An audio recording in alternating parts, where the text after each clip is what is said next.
In this week's Franchise Blind Spot, we're discussing how long is too long to open.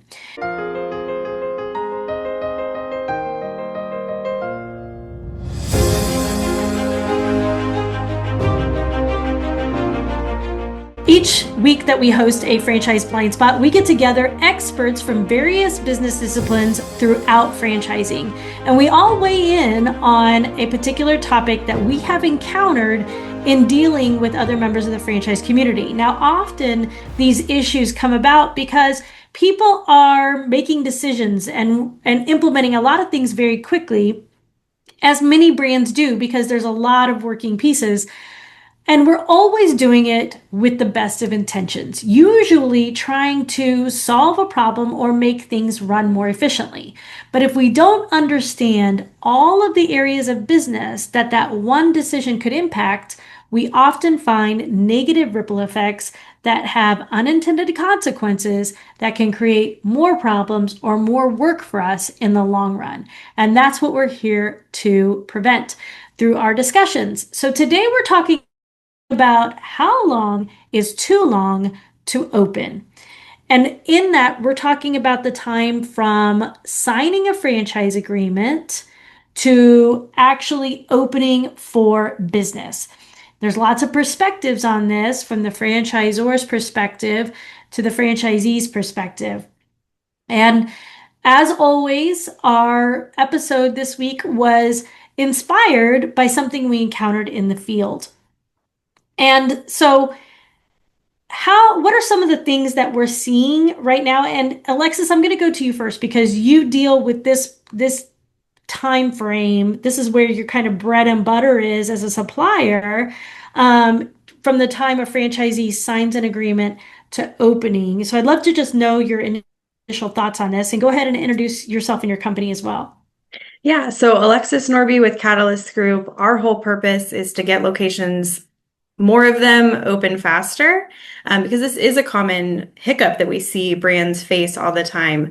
And there's so many different perspectives and kind of death by paper cuts that start to happen when you see those timelines from signing to opening stretch out. A lot of times we get things right after Jared, when the lease is negotiated, everything's signed, we're so happy with the real estate. And you want a really healthy agreement, and I'll let him speak on that. But what you start to see the longer it goes in the construction phase, in training, and waiting for inventory or trying to hire, is you lose momentum with the franchisee and you lose a sense of control with the franchisor, where all of a sudden trust is broken down. You don't know what your grand opening date is. And so you can have broken trust between the franchisee and the franchisor. It can also stretch into the community. When you've put your sign up a long time ago and you've had that now, coming soon sign for 6 months, all of a sudden that really limits the options that Jeffrey and Vendasa or any of your marketing team can do.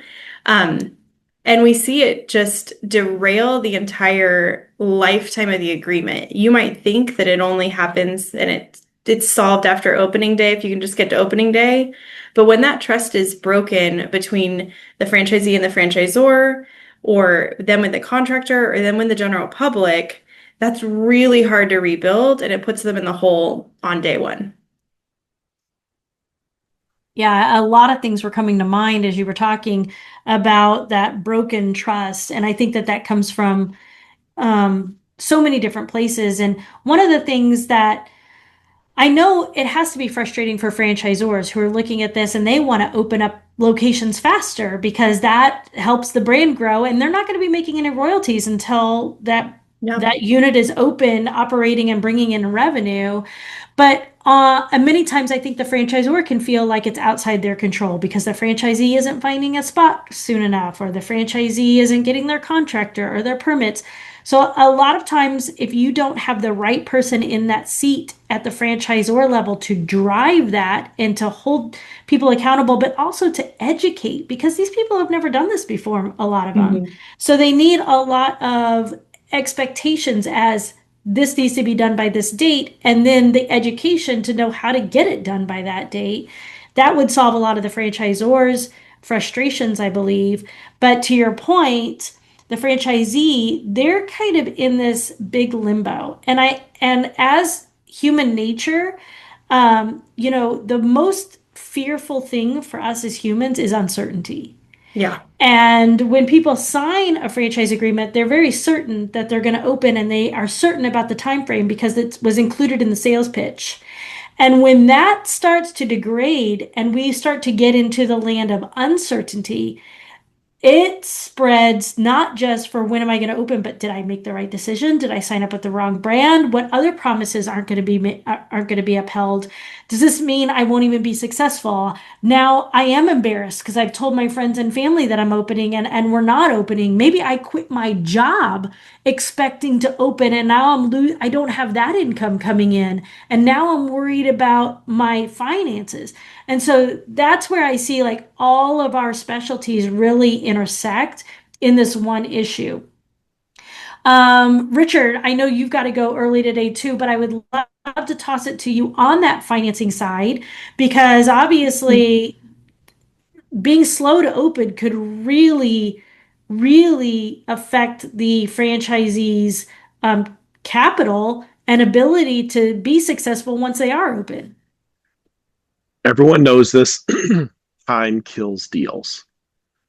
And I cannot tell you how important it is when Alexis is talking about making sure you have the attorney helping with the lease, and then Alexa helping you.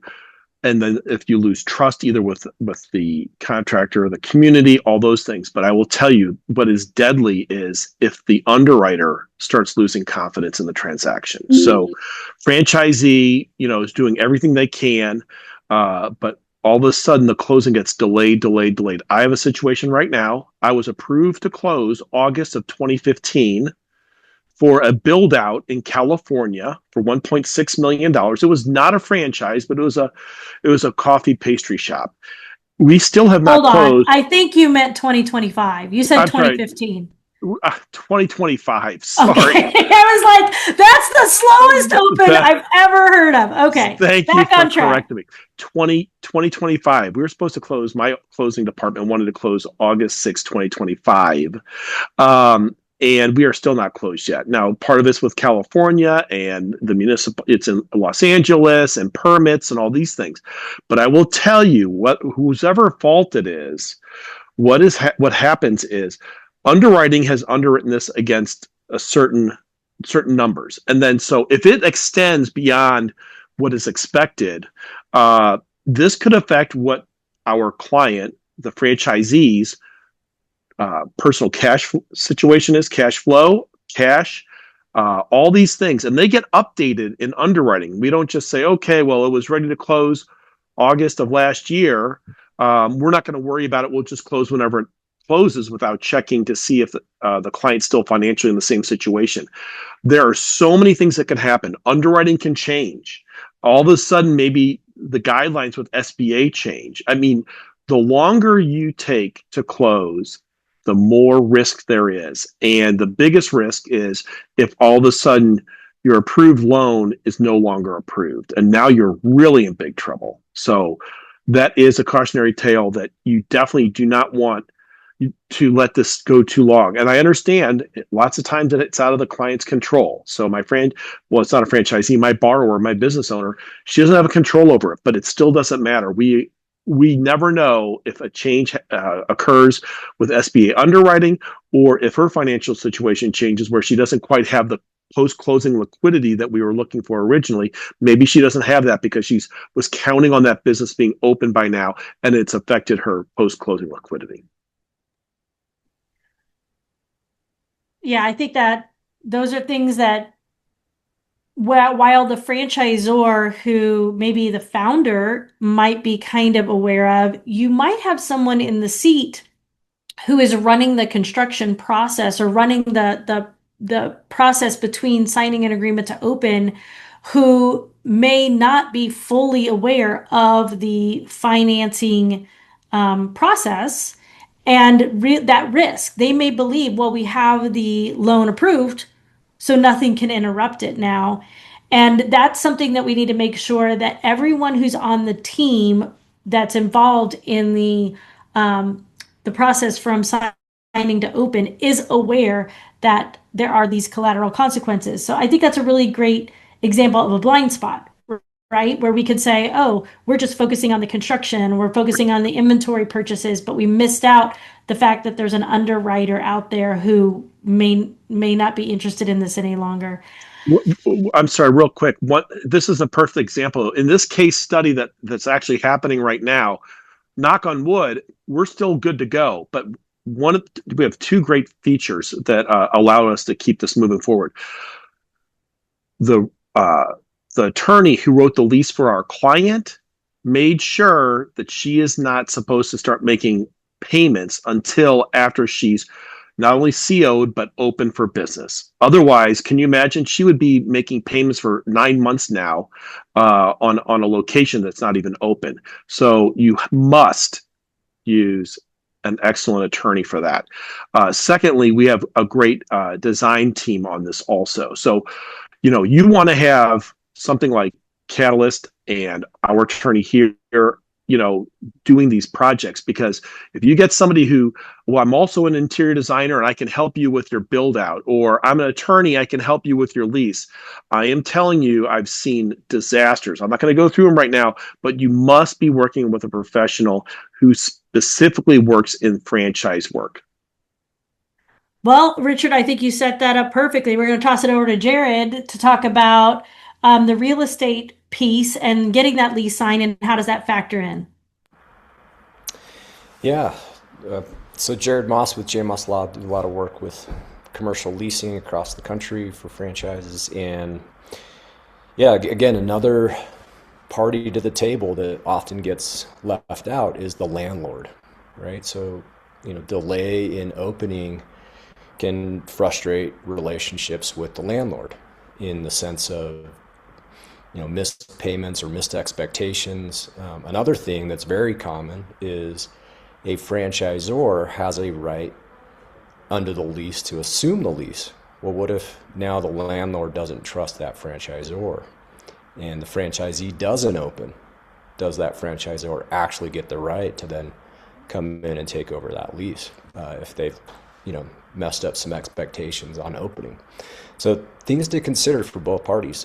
One of the big ones as well that we always try to carve out is now you've got also personal guarantee, right? The looming personal guarantee issue. We try to get those reduced for clients, for franchisees, but sometimes that is not the case. And now you're personally on the hook for a lease. And oftentimes a very long term, right? A 10-year lease or more. So a lot of considerations here on delaying the opening.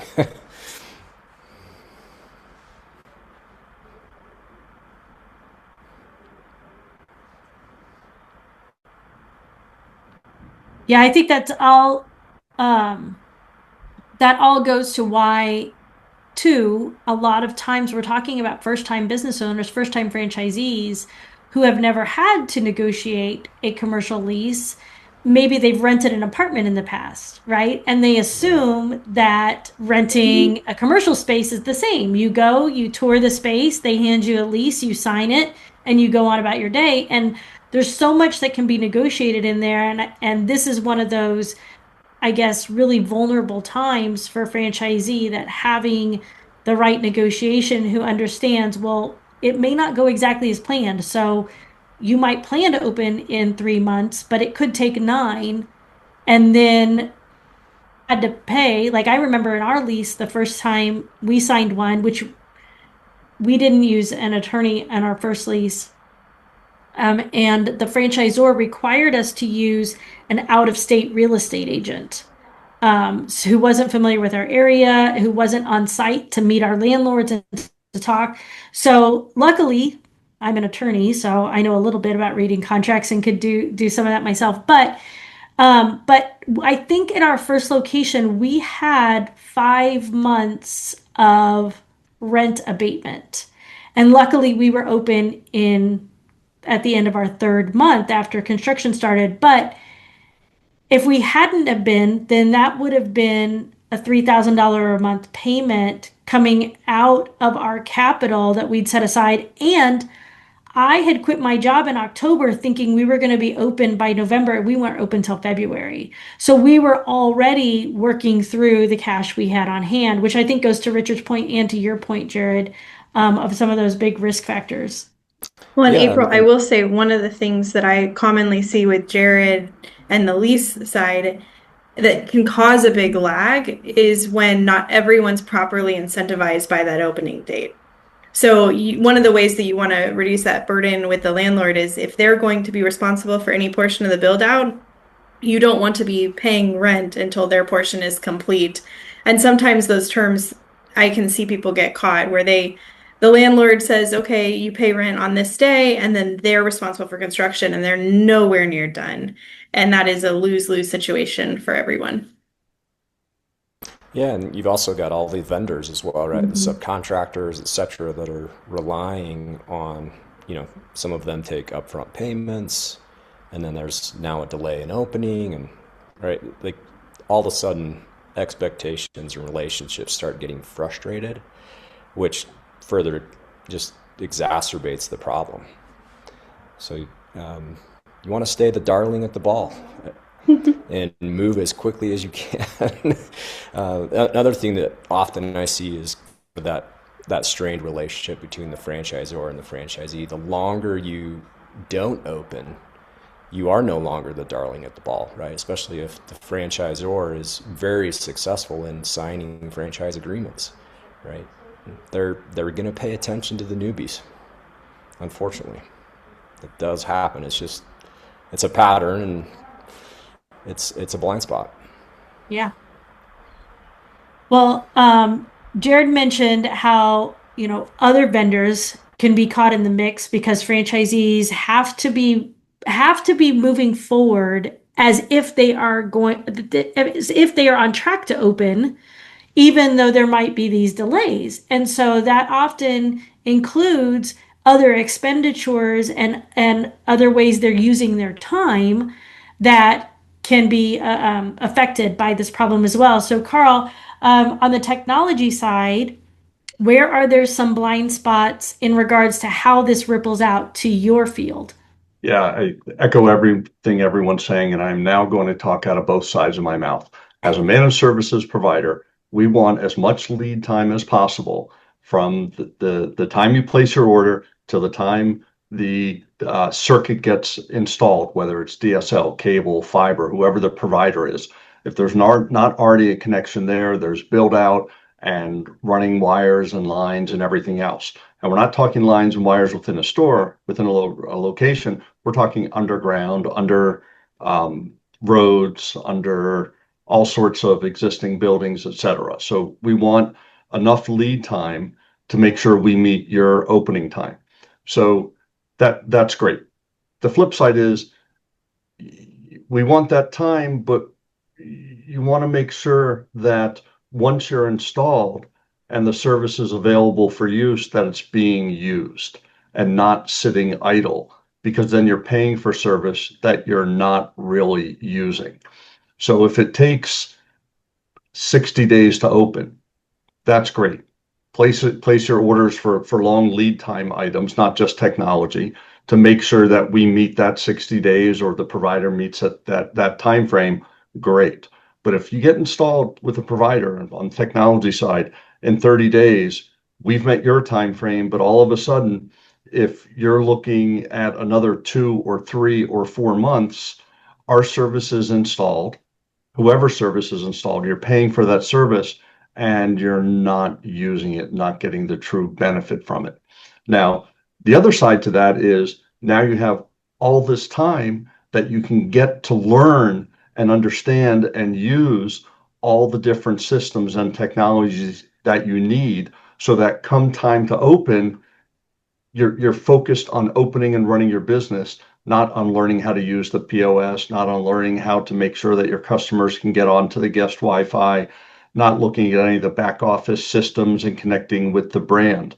So we want lead time to do a proper job and make sure that we're meeting your business requirements and timing, but you don't want too much time that the technology or whatever service you have is sitting idle and you're not truly using it to generate revenue. Well, and Jonathan, I'm going to go to you next. No, I'm not. Oh, there you are. Alexa's dropped off and all my tiles moved. So, Jonathan, I'm going to go to you next because you all over at Reader CPA, franchisees are often connecting with you early, like early in the process, even before they sign their agreements. You guys help them understand how to manage money. And I have to assume that when a location is slow to open, you're starting to see a lot of that fear and panic creep up as they start to realize that they've got more money coming out and no money coming in, and they don't know when the money is going to be coming in.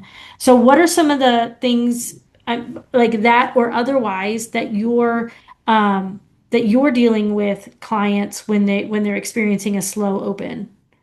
Yeah, absolutely. And so, they're already setting up most of the time before they, get ready to sign their franchise agreement. They're starting to set up their entity.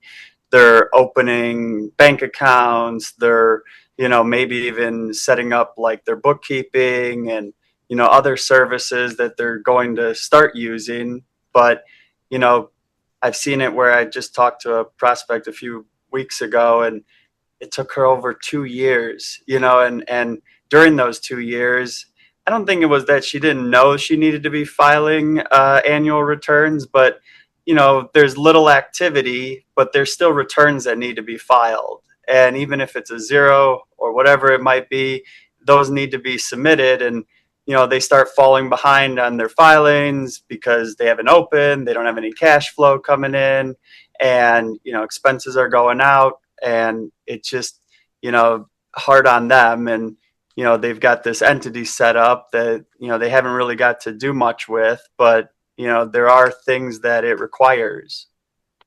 Yeah, I hadn't even thought about that, but that could happen even if somebody formed their entity in December and then they think because we're not open, we don't even need to contact an attorney about, or an accountant about filing taxes. Wow, that's a great blind spot that you brought to light there, Jonathan. Can I Yeah, tag on that real quick? yeah. So I'm the lender. So Jonathan Pace at Reader CPA Group, we do a lot of work back and forth together. So I believe Jonathan and Michael Reader get a lot of clients from franchise consultants, and it is so much better when I have a new franchisee coming from Jonathan and Michael than just off the street from a franchise consultant, because they know what my underwriting needs to be, and they can let the client know, maybe you're not prepared right now. These are the things that you have to do, because they act as a filter. And if somebody's not quite ready to take on a franchise right away, those two make sure that they get them prepared, because you don't want to just hand over your $50,000 and then all of a sudden come to me, the lender, and I'm like, this is going to be a bit of a reach. You may have to bring in some partners or family members. So all I'm saying is, if I'm a franchisee, and it's like anything, you don't know what you don't know. And that's the hard part. But everyone's trying to race the potential franchisee to the altar as fast as possible. But when they get to the lender, that's when we kind of really figure out if it's going to happen, if it's going to be a good and successful transaction, or if we're going to have to bring some other guarantors in on the deal. But when it comes from Michael and Jonathan, I know that that's already taken care of. So all I'm saying is, please, if you're a new franchisee, before anything else, please make an appointment with Jonathan Pace. He will make sure that you're prepared to come to me. Well, I think that's a good point, because one of the other things that you guys work on, Jonathan, are pro formas, right? Like, how do we predict what cash they're going to need, what capital they're going to need, and how the business is going to perform? And that pro forma is contingent upon the opening sequence. And so getting that wrong can completely skew the numbers, which then affects the franchisee when they're sent to Richard. It affects the underwriting. It affects how well they can manage their business and how well they can manage the investments they're making, the early investments they're making that would actually help them become profitable faster. But when franchisees come up, when they start to feel like their capital is limited, or they start to worry about, am I going to have enough capital to stretch as far as I need to? They become scarcity minded, they shut down, they stop making investments, and then they end up not doing the things that they need to do to grow. Like they'll cut off marketing a lot of times, which we got to talk to Jeff about over here. But I've got to imagine that a slow open can also really affect that pro forma process, Jonathan. Oh, it can really throw it off. I mean, obviously, when we're doing those, nobody's planning on it, getting delayed or being slow to open. That's usually not part of anybody's plan. Although, we try to stay as conservative as possible and, not be overly optimistic. It's just a matter of, what the reality ends up being. Right. So Jeffrey Leach with Vendasta, which definitely introduce yourself. You all have a big role in, that space between signing and opening in helping brands really make sure their franchisees can maximize that grand opening momentum. And so I'd love to know what you've seen as to how this can affect that. Yeah. So an opening, that period is really a giant project plan, right? It's location selection, it's build out, it's training, it's getting technology set up, and then it's getting the grand opening. We typically start working with franchisees 3 to 4 months before, developing a plan. And what people don't realize is that's an employee now. You've got a marketing employee who you are paying, all built upon this schedule, this project plan that you built out that says we're going to open on this day.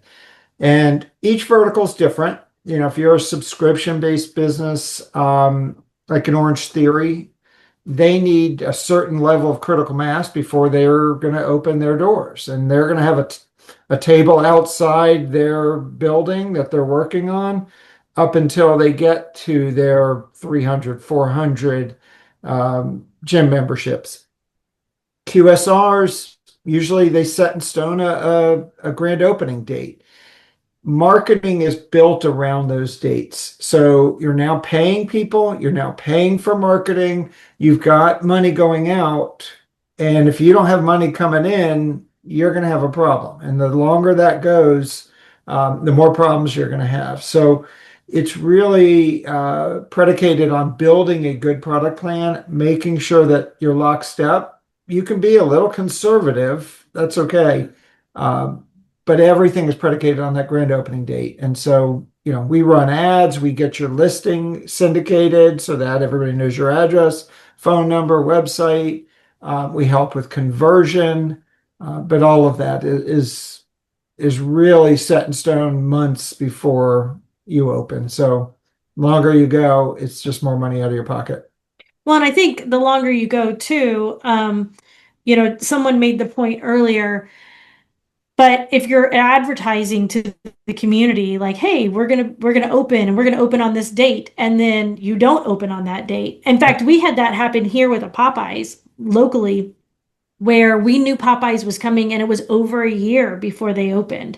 And it was constantly on the Facebook page, because we have a town Facebook page, like I'm sure many towns do. And it was like, I mean, so what's up with that? Are they really coming? Is that, are they not opening now? And it was like this whole, like, by the time they opened, no one cared. It was like no interest. And I'll tell you that they haven't been open a year and they're closed. Yeah. And the people were so excited when they first heard that they were coming to town. And so, so I think that can be like the reputation factor and the relationship 100%. factor we were talking about earlier. Yeah, I tell my team all the time, you get one chance at a great first impression. Missing your grand opening date or having a lackluster grand opening because it's not built out, you're ruining that first impression, and you're going to lose faith within the community, and that's everything, to your point. Mm-hmm. Yeah. Even with a Popeyes who's got a name brand and Yeah. an image, people don't care if you said you're going to open this date and you're not, and it's a week later, 2 weeks later, they'll go elsewhere. Right. Um, yeah, so I think we've illustrated here as to how this being slow to open is a much bigger issue than just frustration for the franchisor and frustration for the franchisee. There's so many ripple effects that go out to all the different areas that we help serve. I'm April Porter. I'm the founder of Secret Sauce, and we are the franchisee intelligence agency. So we're always looking at it from the franchisee perspective. And one of the things we didn't discuss today that I think is one of the most important things that needs to be on your radar is that if you have told your franchisees during the sales process that there is a certain date by which they could expect to be open, let's say your sales presentation says that you'll be open in 3 to 6 months, and it becomes a trend that your franchisees are not open anywhere near 3 to 6 months, then you've potentially opened up to legal claims, because what you promised during the sales presentation is not what is being delivered. And so that could be a case of violating the good faith and fair franchising rule that has been adopted by case law. It could also go into false claims, which is governed by the FTC franchise rule. So there are real legal liabilities and legal implications in this, in addition to all of the other things that we talked about. And the only reason that a franchisee would go down that legal route is because they've lost total faith in what the franchise can do for them and the life that it can help them build. So that's where we try to bring that franchisee perspective in. So if you feel like your franchisees are becoming more and more upset about this, it might be a critical time for you to address the time frame that it takes you to open, and for your franchisees to see you addressing it. So that would be my piece of advice to end on today. At Franchise Titan Supplier Network, within the Franchise Blind Spot episodes, is we're helping to educate franchisors and franchisees as to these blind spots so that you who are watching can shore these up and avoid stumbling into these and harming your brand unintendedly. And then we also love to be a resource for you. So if you are thinking about something, making a move in your brand, and you're just wondering, I'd love to have a second opinion on this, or a couple of sets of eyes, or is there anything I'm missing? Feel free to reach out to us. Send us a question. We'll make it a topic, and then we can have everybody weigh in. Of course, we'll keep you anonymous, but then that way you can hear from technology with Carl, and financing with Richard, and accounting with Jonathan, and construction with Alexis, and real estate law from Jared, and marketing from Jeff. And we have a few other people who are missing. So we're happy to show you how these things spider web out, and so that you catch all those little places it's going to affect before it actually does.